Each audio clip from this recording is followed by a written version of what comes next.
As usual, KARE 11 reports on the 35W bridge collapse, but they don't bother to ask Pawlenty why he didn't do anything after he was warned about it. But first, it stood for more than 40 years, and it crumbled on a hot August evening. For the first time, federal investigators hold an open hearing into the 35W bridge collapse, and the blame goes beyond a critical design flaw. Thank you for joining us tonight. More than 250 tons of construction equipment and material were placed right over one of the weakest parts of the span. That's the weight equivalent of a 747, but in a much smaller space. And tonight we do have a team report for you on the collapse investigation. In a moment, we're going to tell you about a new lawsuit filed by some of the victims and their families, but we're going to begin with Boyd Hoopert, who shows you the new revelations made by federal investigators just this afternoon. Yes, I'm being pointed out. It came down to this. I brought down with me the actual piece that was shown in the photograph there. A few pieces of steel ripped apart at a now jagged edge that brought down the 35W bridge. A section of gusset plates investigators say were made too thin by the bridge's designers 4 decades ago. They should have been an inch thick.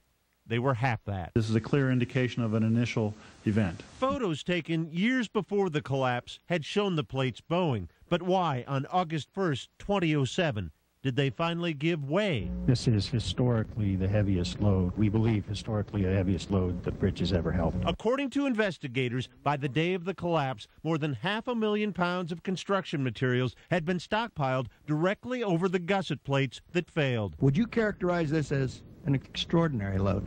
Meaning this was the approximate weight of a 747 in a small spot. I would categorize it as a highly concentrated load within an area of 114 feet length by 14 feet width. Investigators spoke of strict weight limits when it comes to loaded trucks crossing bridges, but ambiguous state and federal guidelines for construction loads. In the words of the board chairman, a gaping hole. It seems to me that a lot of smart people are involved with making these decisions and so forth, that somebody would realize that the aggregate of weight would be an issue. But even given the added weight, investigators concluded the bridge would still be standing if the gusset plates had been properly designed 4 decades ago.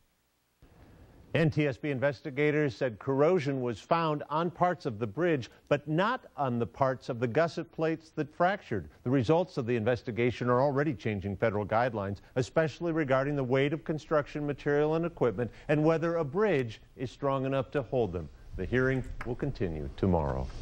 It's interesting to think that they're going to have even more to say, because what they seem to say today seems to have said pretty much everything. It covered a lot of ground, but there will be recommendations. That's probably part of what we'll be hearing tomorrow. All right. Thank you, Boyd.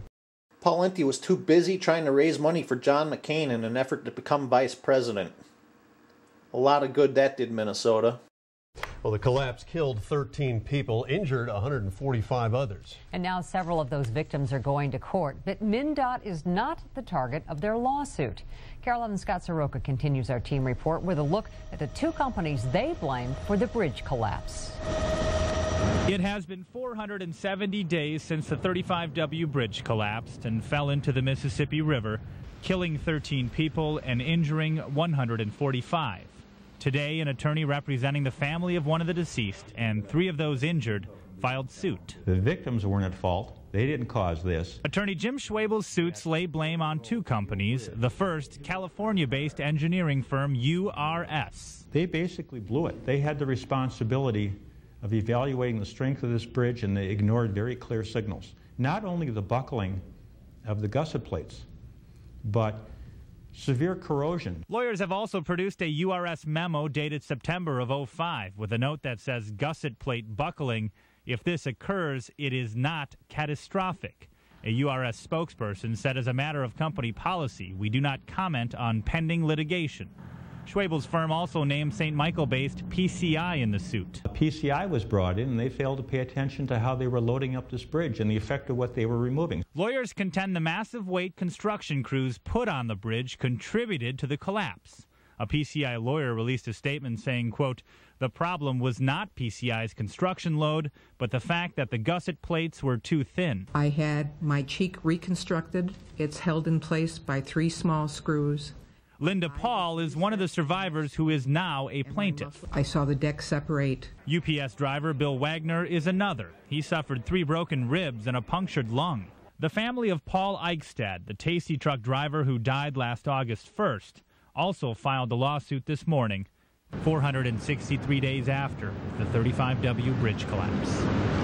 Now, lawyers don't expect any trial to begin for at least another year. PCI says it plans to vigorously defend itself and is confident the company will be vindicated when any trial concludes.